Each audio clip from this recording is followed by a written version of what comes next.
जय हिंद, वंदे मातरम साथियों। आपका फिर से स्वागत है अपने चैनल सक्सेस पॉइंट केडी पर। साथियों, आज हम आप सबके लिए भूगोल के चैप्टर 3 के जल संसाधन के मोस्ट इम्पोर्टेंट ऑब्जेक्टिव क्वेश्चन इस वीडियो में लाए हैं, जो आपके एग्ज़ाम के लिए बहुत ही महत्वपूर्ण है साथियों।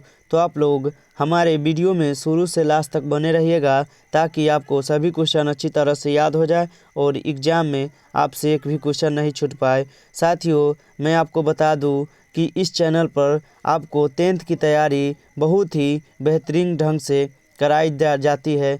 तो आप लोग अगर हमारे चैनल पर नए हैं तो हमारे चैनल को सब्सक्राइब कर लीजिए और बेल आइकन को ऑल पर दबा लीजिए, ताकि मैं जितने भी क्वेश्चन कराऊँ उसका नोटिफिकेशन आपके पास जल्द से जल्द पहुंच पाए और आप उस क्लास को अच्छी तरह से कर पाए और अपने एग्ज़ाम की तैयारी बहुत ही बेहतरीन ढंग से हमारे चैनल से कर पाए। तो चलिए हम लोग आज का पहला नंबर प्रश्न देखते हैं। आज का पहला नंबर प्रश्न है साथियों, बृहद क्षेत्र में जल की उपस्थिति के कारण ही पृथ्वी को क्या कहते हैं साथियों? तो आपका राइट आंसर होगा साथियों ऑप्शन नंबर बी, नीला ग्रह कहा जाता है। चलिए हम लोग अगला प्रश्न देखते हैं साथियों। अगला प्रश्न है, कुल जल का कितना प्रतिशत भाग महासागरों में निहित है साथियों? तो आपका राइट आंसर होगा ऑप्शन डी, 96.6% निहित है। चलिए हम लोग अगला प्रश्न देखते हैं। अगला प्रश्न है, देश के वादे को किसने भारत का मंदिर कहा था? तो आपका राइट आंसर होगा ऑप्शन सी, पंडित जवाहरलाल नेहरू ने कहा था। चलिए हम लोग अगला प्रश्न देखते हैं। अगला प्रश्न है, बिहार में अति जल दोहन के से किस तत्व का संकेंद्रण बढ़ा है? तो आपका राइट आंसर होगा साथियों ऑप्शन सी, आर्सेनिक का बढ़ा है साथियों। चलिए हम लोग अगला प्रश्न देखते हैं।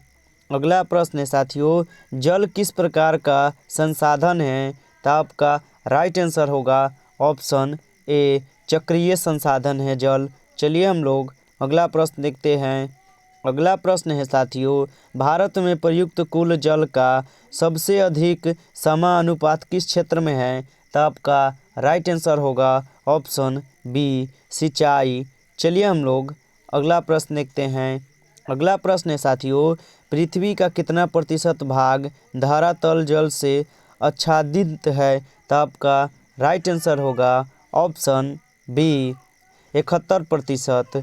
चलिए हम लोग अगला प्रश्न देखते हैं।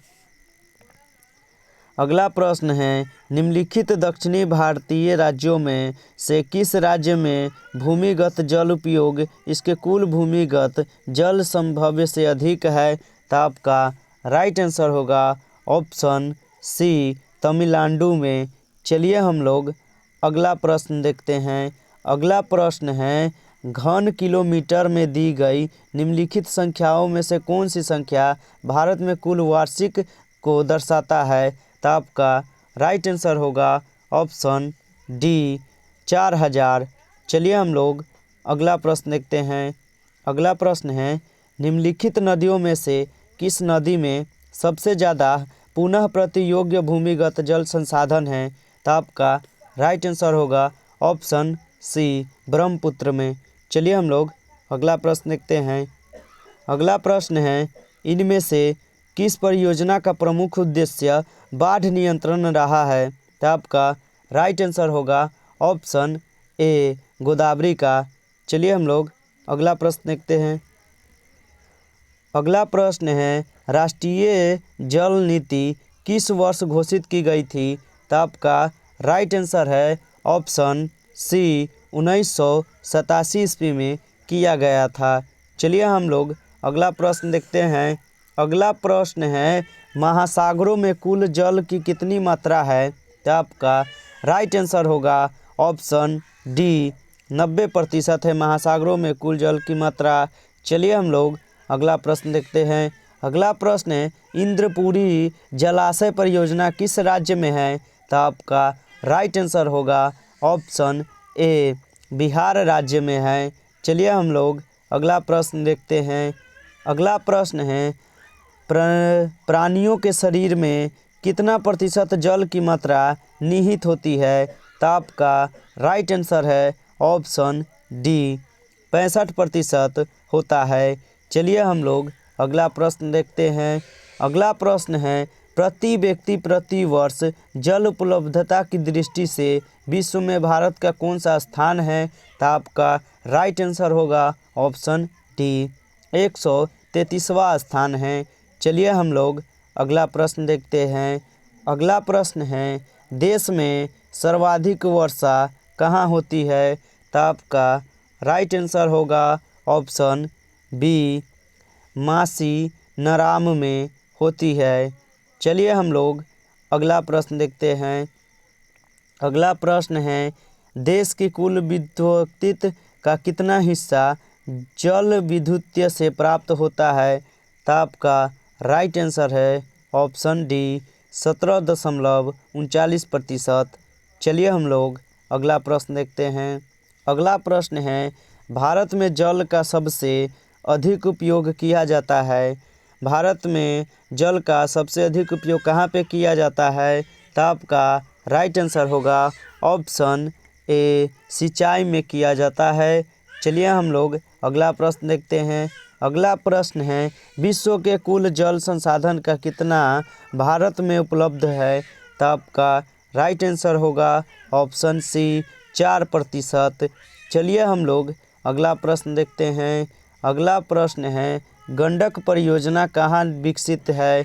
तो आपका राइट आंसर है ऑप्शन ए, बिहार में गंडक नदी है। चलिए हम लोग अगला प्रश्न देखते हैं।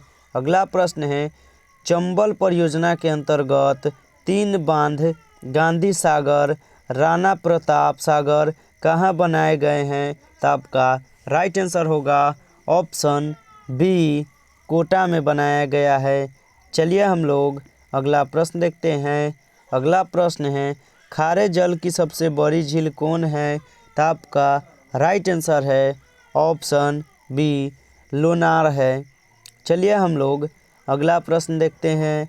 अगला प्रश्न है, मीठे जल की सबसे बड़ी झील कौन है? तो आपका राइट आंसर है ऑप्शन बी, कैप्रिसियन है। चलिए हम लोग अगला प्रश्न देखते हैं। अगला प्रश्न है, सबसे गहरी खारे जल की झील कौन है?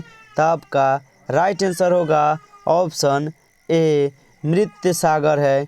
चलिए हम लोग अगला प्रश्न देखते हैं। अगला प्रश्न है, कुल उपलब्ध जल में पीने लायक जल कितना है? तो आपका राइट आंसर है ऑप्शन बी, 2.5% जो जल है वो पीने योग्य है, जो आप पी सकते हैं। चलिए हम लोग अगला प्रश्न देखते हैं। अगला प्रश्न है, मीठे जल की सबसे ऊंची झील का क्या नाम है? तो आपका राइट आंसर है ऑप्शन ए, टिकटिक्का है। चलिए हम लोग अगला प्रश्न देखते हैं।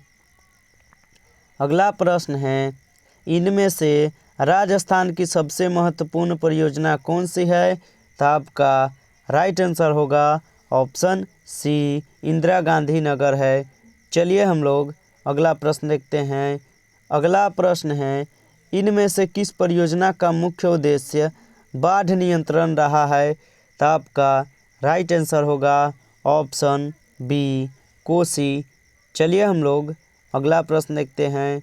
अगला प्रश्न है, विश्व के कुल जल का कितना प्रतिशत महासागरों में पाया जाता है? तो आपका राइट आंसर है ऑप्शन ए, 96.5% पाया जाता है।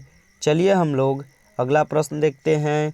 अगला प्रश्न है, प्रति व्यक्ति प्रति वर्ष जल उपलब्धता की दृष्टि से भारत का विश्व में कौन सा स्थान है? तो आपका राइट आंसर होगा ऑप्शन डी, 133वां स्थान है। चलिए हम लोग अगला प्रश्न देखते हैं। अगला प्रश्न है, वर्षा जल संग्रहण ढांचा हर घर में बनाना किस राज्य में कानून अनिवार्य है? तो आपका राइट आंसर होगा ऑप्शन बी, तमिलनाडु में। चलिए हम लोग अगला प्रश्न देखते हैं। अगला प्रश्न है, बिहार में अति दोहन से किस तत्व का संकेंद्रण बढ़ा है?